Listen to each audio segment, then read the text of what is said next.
Voici une question dont la réponse pourrait transformer votre vie. À qui faut-il s'adresser pour être secouru quand on est dans la détresse? La parole de Dieu va nous donner une réponse claire et encourageante aujourd'hui même à l'émission À travers la Bible.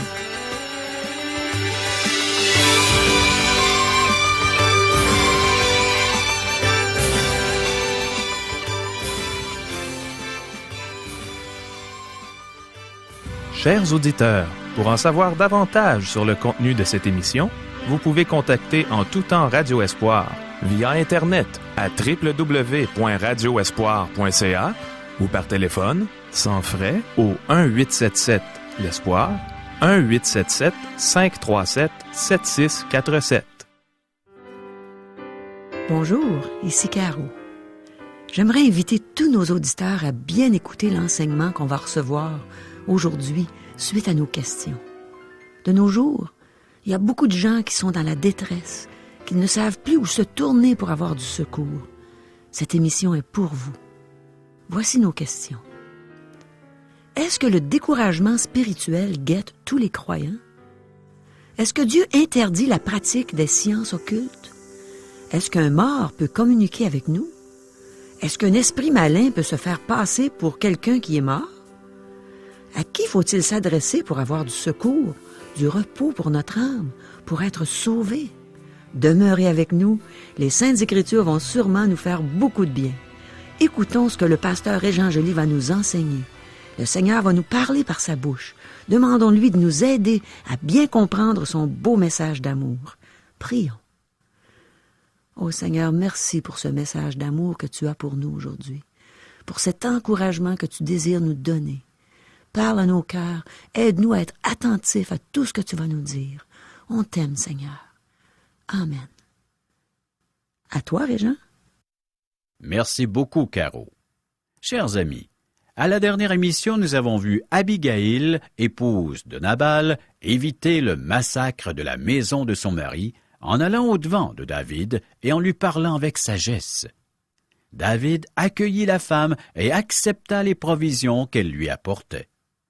Lorsque son mari mourut quelques jours plus tard, il la demanda en mariage. Celle-ci accepta. Ensuite, Saül se mit de nouveau à la poursuite de David. Cependant, David lui épargna la vie. Ensuite, il décida de se rendre dans le pays des Philistins. Il était épuisé d'avoir toujours à fuir Saül. Dans cette émission, nous avons vu qu'il est bon de prendre des conseils. Nous devons voir la main de Dieu dans les événements qui nous arrivent et laisser Dieu s'occuper de ceux qui s'opposent à nous lorsque nous le servons. Laissons à Dieu le contrôle de notre vie. Chers amis, débutons notre lecture. 1 Samuel, chapitre 27, verset 1er. David dit en lui-même, « Je périrai un jour par la main de Saül. Il n'y a rien de mieux pour moi que de me réfugier au pays des Philistins, afin que Saül renonce à me chercher encore dans tout le territoire d'Israël. Ainsi, j'échapperai à sa main. » Ce sont des paroles d'un homme épuisé. La même chose se produisit avec Abraham, Isaac et Jacob. Il semble que tous les hommes de Dieu aient eu des périodes de découragement dans leur vie. Et vous, chers amis, êtes-vous en période de découragement spirituel? Ce chapitre contient un message pour vous et moi. Certains de vous, mes amis, faites présentement face à des problèmes énormes.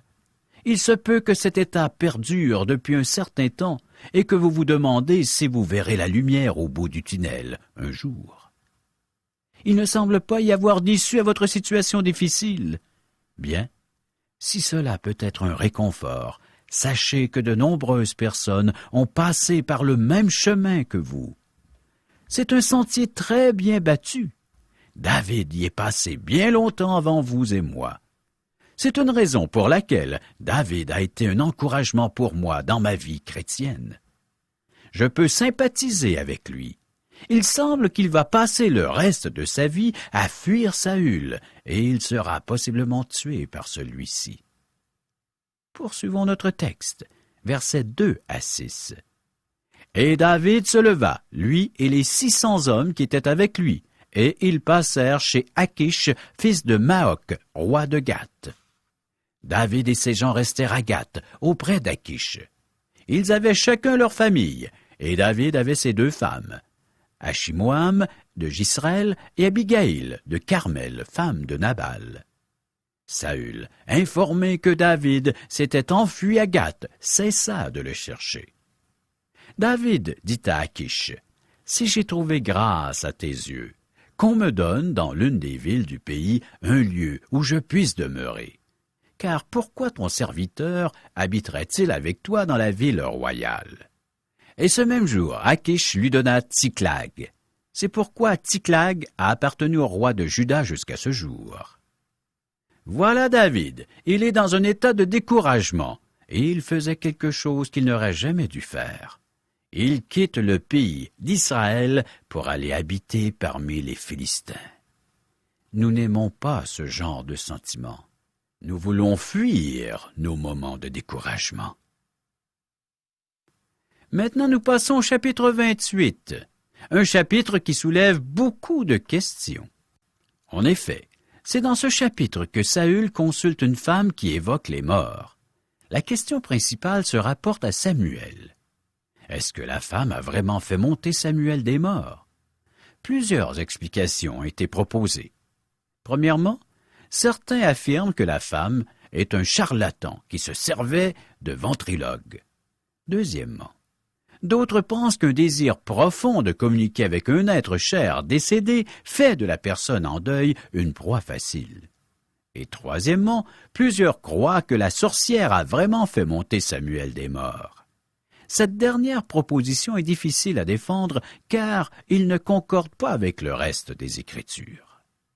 Chers amis, débutons notre lecture de 1 Samuel, chapitre 28, versets 1 à 4.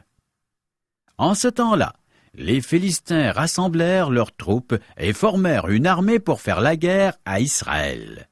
Achish dit à David, « Tu sais que tu viendras avec moi à l'armée, toi et tes gens. » David répondit à Achish, « Tu verras bien ce que ton serviteur fera. » Et Achish dit à David, « Aussi je te donnerai pour toujours la garde de ma personne. » Samuel était mort. Tout Israël l'avait pleuré, et on l'avait enterré à Rama dans sa ville. Saül avait ôté du pays ceux qui évoquaient les morts et ceux qui prédisaient l'avenir. Les Philistins se rassemblèrent et vinrent camper à Sunem. Saül rassembla tout Israël et ils campèrent à Gilboa.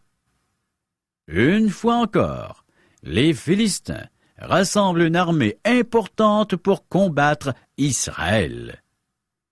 David n'a pas clairement promis de combattre contre Israël auprès des Philistins. En tout cas, s'il le peut, il évitera de le faire. Saül rassemble ses forces à Gilboa. Versets 5 à 7. À la vue du camp des Philistins, Saül fut saisi de crainte, et un violent tremblement s'empara de son cœur. Saül consulta l'Éternel, et l'Éternel ne lui répondit point, ni par des songes, ni par l'Urim, ni par les prophètes.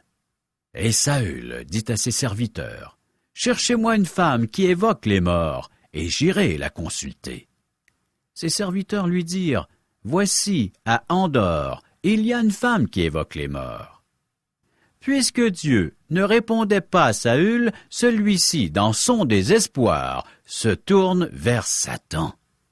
La sorcière d'Endor était probablement une illusionniste. Elle était un charlatan qui s'adonnait aussi au spiritisme. J'aimerais que nous nous arrêtions sur le sujet du spiritisme un bref instant. Nous vivons à une époque où les gens cherchent du sensationnalisme, même dans la religion. Plusieurs de ces personnes explorent le spiritisme moderne ou la nécromancie antique. Bien entendu, ils se justifient avec l'épisode de la sorcière d'Endor. Ils affirment qu'elle a fait monter Samuel des morts. C'est là la grande question. Samuel est-il vraiment remonté d'entre les morts pour communiquer avec Saül? Si c'était le cas, ce serait le seul exemple que nous trouvions dans les Écritures. Dieu interdit la pratique des sciences occultes. Avant de répondre à cette question, j'aimerais que nous examinions des versets qui pourront nous aider. Les Écritures condamnent la pratique de la nécromancie. Lorsque tu seras entré dans le pays que l'Éternel, ton Dieu, te donne, tu n'apprendras point à imiter les abominations de ces nations-là. Qu'on ne trouve chez toi personne qui fasse passer son fils ou sa fille par le feu. Personne qui exerce le métier de devin, d'astrologue, d'augure, de magicien, d'enchanteur. Personne qui consulte ceux qui évoquent les esprits ou disent la bonne aventure. Personne qui interroge les morts. Car quiconque fait ces choses est en abomination à l'Éternel, et c'est à cause de ces abominations que l'Éternel, ton Dieu, va chasser ces nations devant toi. Tu seras entièrement l'Éternel, ton Dieu, car ces nations que tu chasseras écoutent les astrologues et les devins, mais à toi, l'Éternel, ton Dieu, ne le permet pas. Deutéronome, chapitre 18, versets 9 à 14. Nous vivons à une époque où ces choses sont pratiquées couramment. Nous les entendons à la radio, nous les lisons dans nos journaux. Les sciences occultes ont regagné beaucoup de popularité au cours des dernières décennies. En plus de s'intéresser aux pratiques traditionnelles dans ce domaine, nous en avons vu des nouvelles telles que l'astrologie chinoise. C'est une industrie qui rapporte des millions annuellement. Néanmoins, la parole de Dieu condamne les sciences occultes. Et dans le passé, Dieu a jugé des nations chez lesquelles ces pratiques étaient répandues. Il a même permis que son peuple aille en captivité parce qu'il s'était détourné de lui pour adopter ces pratiques. Mes amis, toucher aux sciences occultes est très dangereux. Nous sommes témoins de la recrudescence de ces pratiques que la Bible a prédites. Ayant rejeté Dieu, nous nous tournons vers Satan. Un mort ne peut communiquer avec nous. Dans la Bible, nous avons l'histoire de Lazare, un mendiant très pauvre, recouvert d'ulcères, et d'un homme riche.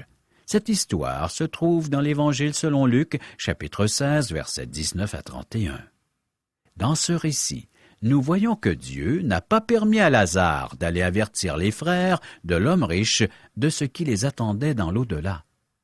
Abraham dit à l'homme riche que cela était complètement impossible, tout à fait impossible. Paul fut ravi jusqu'au 3e ciel, mais il ne lui fut pas permis de rapporter ce qu'il a entendu dans le paradis. 2 Corinthiens chapitre 12, versets 2 à 4. Dans 2 Thessaloniciens chapitre 2, verset 9, Paul dit « L'apparition de cet impie se fera par la puissance de Satan, avec toutes sortes de miracles, de signes et de prodiges mensongers. » En écrivant à Timothée, Paul a affirmé « Mais l'Esprit dit expressément que, dans les derniers temps, quelques-uns abandonneront la foi pour s'attacher à des esprits séducteurs et à des doctrines de démons. » 1 Timothée chapitre 4 verset 1. Aujourd'hui, il existe de nombreux temples où Satan est adoré.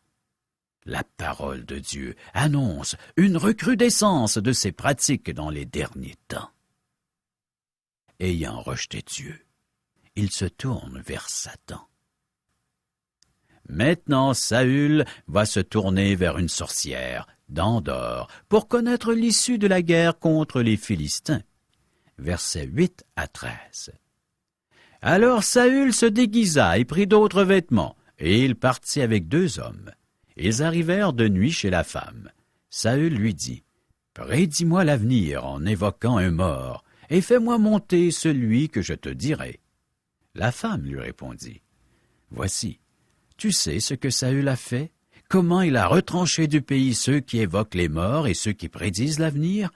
Pourquoi donc tends-tu un piège à ma vie pour me faire mourir? » Saül lui jura par l'Éternel, en disant, « L'Éternel est vivant, il ne t'arrivera point de mal pour cela. » La femme dit, « « Qui veux-tu que je te fasse monter ?» Et il répondit, « Fais-moi monter Samuel. » Lorsque la femme vit Samuel, elle poussa un grand cri, et elle dit à Saül, « Pourquoi m'as-tu trompé? Tu es Saül. » Le roi lui dit, « Ne crains rien, mais que vois-tu? » La femme dit à Saül, « Je vois un Dieu qui monte de la terre. » Notez que la sorcière est effrayée. Elle voit une créature surnaturelle monter de la terre. Verset 14, il lui dit, « Quelle figure a-t-il? » Et elle répondit, « C'est un vieillard qui monte, et il est enveloppé d'un manteau. » Saül comprit que c'était Samuel, et il s'inclina le visage contre terre et se prosterna. Si vous prêtez attention aux détails, vous noterez que Saül ne voit pas Samuel. C'est la sorcière, qui n'a peut-être jamais vu Samuel lorsqu'il était vivant, qui affirme voir un vieillard avec un manteau. Tous ont conclu que c'était Samuel. Lorsqu'ils sont arrivés à cette conclusion, l'esprit a répondu comme si c'était Samuel. Les démons peuvent se faire passer pour quelqu'un. Saül s'est ouvert à une tromperie de Satan, et Satan en a profité. Rappelez-vous, il est le père du mensonge. Verset 15. Samuel dit à Saül, « Pourquoi m'as-tu troublé en me faisant monter? » Saül répondit, « Je suis dans une grande détresse. Les Philistins me font la guerre, et Dieu s'est retiré de moi. Il ne m'a répondu ni par les prophètes, ni par des songes. Et je t'ai appelé pour que tu me fasses connaître ce que je dois faire. » Dieu ne se révèle plus à Saül, et il est terrifié par les Philistins. Versets 16 à 19. Samuel dit, « Pourquoi donc me consultes-tu, puisque l'Éternel s'est retiré de toi et qu'il est devenu ton ennemi? L'Éternel te traite comme je te l'avais annoncé de sa part. L'Éternel a déchiré la royauté d'entre tes mains et l'a donnée à un autre, à David. Tu n'as point obéi à la voix de l'Éternel, et tu n'as point fait sentir à Amalek l'ardeur de sa colère. Voilà pourquoi l'Éternel te traite aujourd'hui de cette manière. Et même l'Éternel livrera Israël avec toi entre les mains des Philistins. Demain, toi et tes fils, vous serez avec moi, et l'Éternel livrera le camp d'Israël entre les mains des Philistins. » Saül n'apprend rien qui ne lui avait déjà été dit et prophétisé. Avant sa mort, Samuel avait déjà annoncé la mort, la destruction et la destitution de Saül. Celui-ci n'a pas obtenu aucun confort, aucune directive et aucun nouveau renseignement de son incursion dans le monde des esprits. Tout ceci nous fait penser aux paroles d'un des amis de Job. D'après l'introduction du sujet, nous croirions qu'il a reçu une révélation extraordinaire. « Une parole est arrivée furtivement jusqu'à moi, et mon oreille en a recueilli les sons légers. Au moment où les visions de la nuit agitent la pensée, quand les hommes sont livrés à un profond sommeil, je fus saisi de frayeur et d'épouvante, et tous mes os tremblèrent. Un esprit passa près de moi. Tous mes cheveux se hérissèrent. Une figure d'un aspect inconnu était devant mes yeux, et j'entendis une voix qui murmurait doucement. L'homme serait-il juste devant Dieu? Serait-il pur devant celui qui l'a fait? Job, chapitre 4, versets 12 à 17. Après cette expérience, qu'a-t-il appris de nouveau? Rien. L'homme serait-il juste devant Dieu? Serait-il pur devant celui qui l'a fait?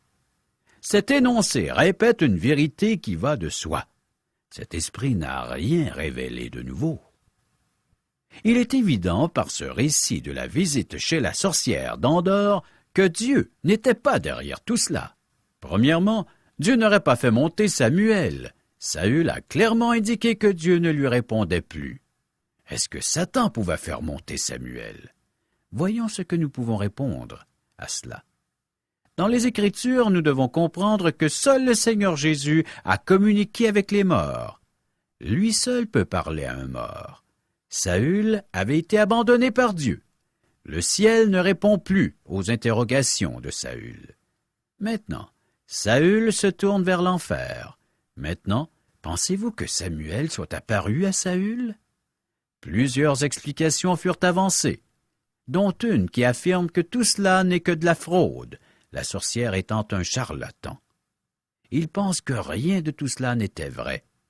La sorcière était une illusionniste, peut-être même une ventriloque, et elle a monté tout un spectacle.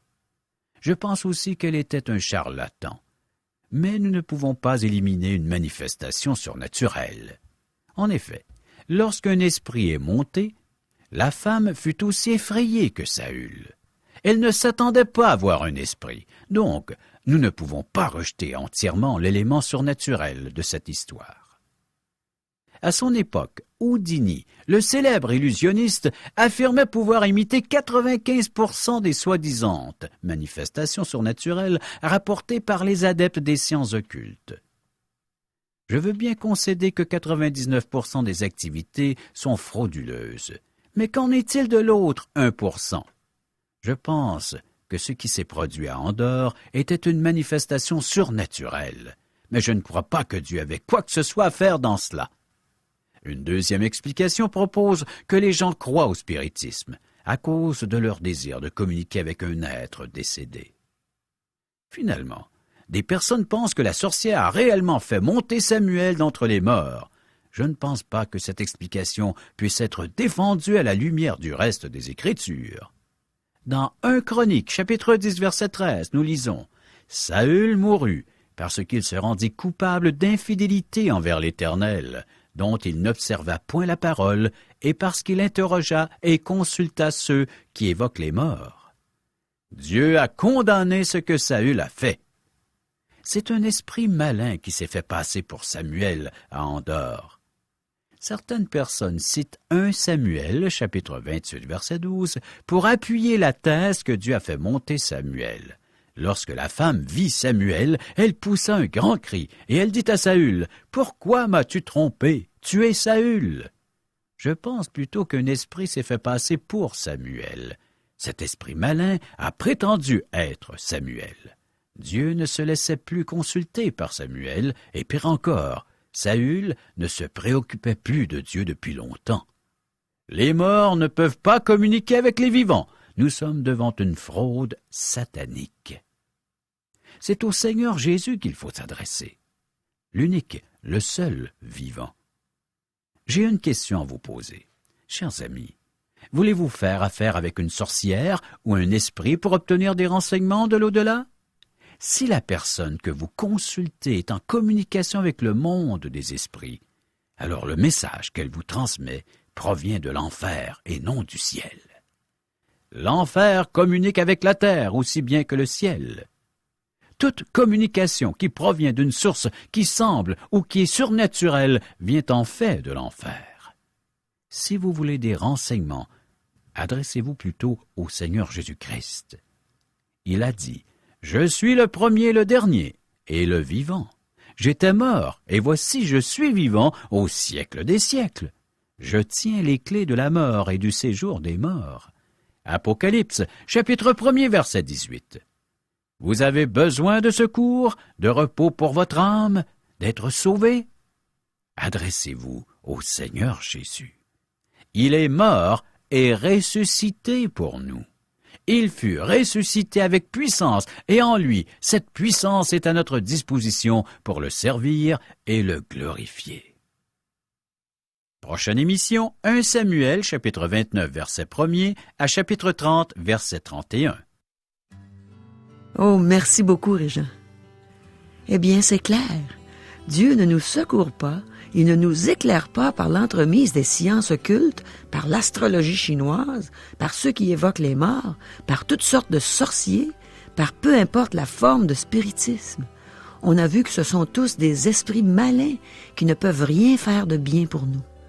C'est au Seigneur Jésus qu'il faut s'adresser pour être secouru dans tous nos besoins. Et tout ce qu'on a besoin de savoir concernant l'au-delà, on peut le trouver dans la Bible, dans la parole de Dieu. Mon ami, tu es peut-être dans une période de ta vie où tu as besoin de secours, de repos pour ton âme. Je ne te connais pas personnellement, mais Dieu, ton Créateur, te connaît parfaitement et il t'aime. Il voit ce que tu es en train de traverser. Il voit ta douleur, tes larmes. Il sait même tout ce que tu penses.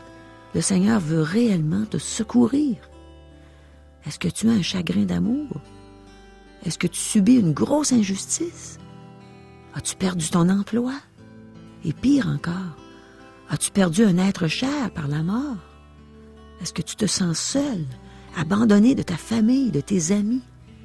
Est-ce que tu cherches du réconfort, de l'encouragement? Es-tu en instance de divorce? Es-tu sur le point de perdre tes enfants pour une raison quelconque? As-tu peur de faire face à l'avenir? Oh mon ami, Dieu est au courant de toutes ces choses et il voit bien plus loin que toi. En plus, il a le pouvoir de régler toutes ces choses. Il a le pouvoir de te secourir, de te faire du bien, de te donner même au-delà de ce que tu peux penser ou demander. Jésus a dit, « Venez à moi, vous tous qui êtes fatigués et chargés, et je vous donnerai du repos. » Dieu a de la compassion pour toi. Il t'aime. Il t'aime tellement qu'il a donné son Fils unique, afin qu'en croyant en lui, tu ne périsses pas, mais que tu aies la vie éternelle. Tu vas peut-être me demander, qu'est-ce que la vie éternelle vient faire dans tout ça? Je viens de tout perdre et j'ai besoin de secours maintenant. Eh bien, mon ami, la vie éternelle a tout à voir avec ce que tu es en train de vivre. Ceux qui ont la vie éternelle sont des enfants de Dieu. Et Dieu prend particulièrement soin de ses enfants. Tu peux devenir un enfant de Dieu en ce moment même. Dans l'Évangile de Jean, au 1er chapitre, au verset 12, il est écrit qu'à tous ceux qui ont reçu la parole, qui est Jésus, elle a donné le pouvoir de devenir enfants de Dieu, lesquels sont nés non du sang, ni de la volonté de l'homme, mais de Dieu. Mon ami, ce sont les enfants de Dieu qui ont la vie éternelle. Et ce sont les enfants de Dieu qui peuvent jouir de tous les privilèges que leur Père du ciel met à leur disposition, comme tout bon papa avec ses enfants qu'il aime. Un bon papa secourt son enfant quand il est dans la détresse. Il prend son enfant dans ses bras, il le console quand il a de la peine. Il l'aide, il le conseille dans tous ses besoins. Et en plus, l'enfant est héritier de son père. Veux-tu hériter de Dieu? Veux-tu devenir un enfant de Dieu? Veux-tu être justifié par la grâce de Jésus-Christ? Veux-tu être héritier dans l'espérance de la vie éternelle? Je t'invite à devenir un enfant de Dieu. Et pendant ce temps ici-bas, ton Père va pourvoir à tous tes besoins. Reçois Jésus comme ton Sauveur, comme ton Seigneur. Demande-lui pardon pour tes péchés et il va le faire. Chers amis, les gens nous posent souvent cette question, Caro. Qui sommes-nous? Mais qui es-tu, Régent? Qui es-tu, Caro? Eh bien, je vais commencer par qui j'étais.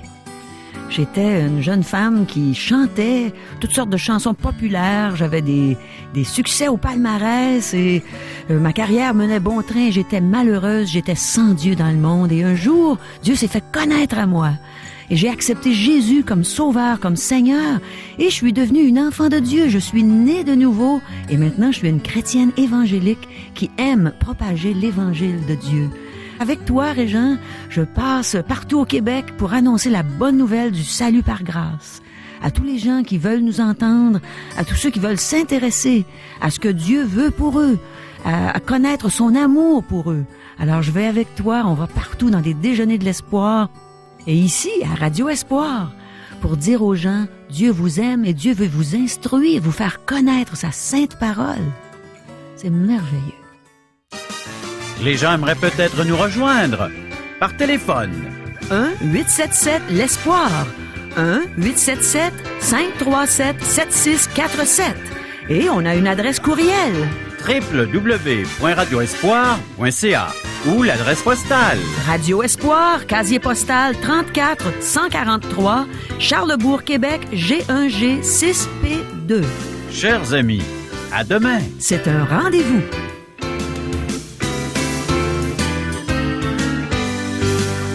Cette émission vous a été présentée par Radio Espoir.